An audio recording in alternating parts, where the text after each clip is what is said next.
not be your choice. You may go for Ganseki Nage and somebody clamps down and your timing was off, your leverage was off, and you're tied up this way. And if that happens, you want to have some answers that can help us get back to some Taijutsu. So that's an option there. The more commitment they have in resisting the push, the easier time you're going to have in getting them to fall. So when you push, you got to push with strong intention. And it may be strong physical intention. I may really push into them real hard. But you might get to a point where you can move in a way, you could flinch in a way, or you could cause a flinch in a way that your timing could be so good that you could just sort of jump at them and then get the pop with practice. You find yourself in that position and we're tied up there.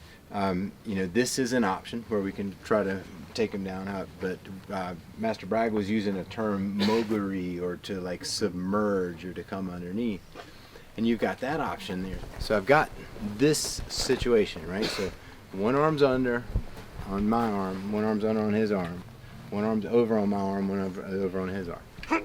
Bless you. So we could call it an over and under position, but we could just, Ganseki. I'm in Ganseki, but I turn back and I'm facing it. I get this little pressure. He starts to dive in. Can I lift and sneak myself to here? And again, I stack the odds in my favor, where I'm in a good position. He's not going to be able to take me down. I've got an easy takedown options for myself here. So if I'm tied up like this, trying to get to Ganseki, but he won't let me move. He won't let me get out this way. I'm trying to get back over here, but he's glued to me here. Maybe I can start to move this arm in. Man, when I did that, he switched, right? I can't pull it back, can't get to Ganseki, so I'm gonna try to move my hand in position, right? If I can't turn or can't move and I can reposition here, remember how we talked about the strength of this position and what it allows us. If as I do that, he starts to make an adjustment, that's my chance to sneak underneath. And we'll call it a duck under, but it's this moguri principle.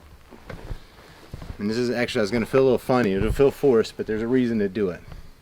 As I make some space, I'm going to circle my hand in, he's going to circle his hand. I make some space, I circle my hand, he circles his hand. This is sort of a grappling version of Inendo, right? I'm doing this little drill. I want to defeat his position by getting into a spot where I could do something. Again, I can get in here, I can get to his hip, I can get around behind him.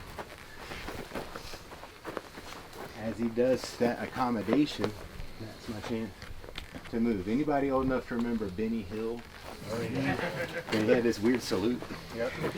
Right, that's what I'm gonna do. Right, let's keep good kamae, so don't go head first. Do the Benny Hill salute, bend your knees real deep, even like look up a little bit. And when I do this duck under, I do the crown of my head first. I'm asking for him to wrap up my neck, get heavy on me this way. If the crown of my head goes up to the mat, or up to the tarp, it unbalances him. See how it throws him this way?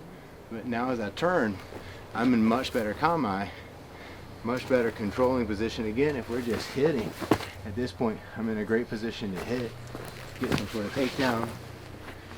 But I'm in a much better position to control or deny him control.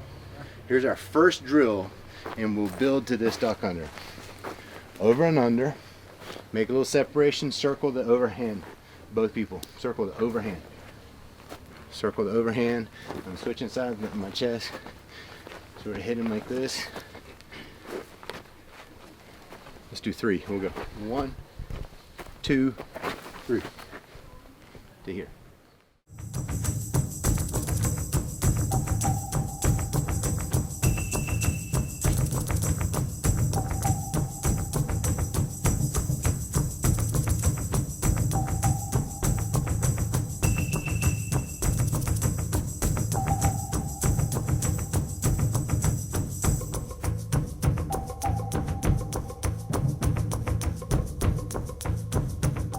With some practice, you'll have developed a sensitivity. When the arm connects, you can sneak right underneath it without bending over, without putting your head in a position to get an uppercut or a knee or something like that.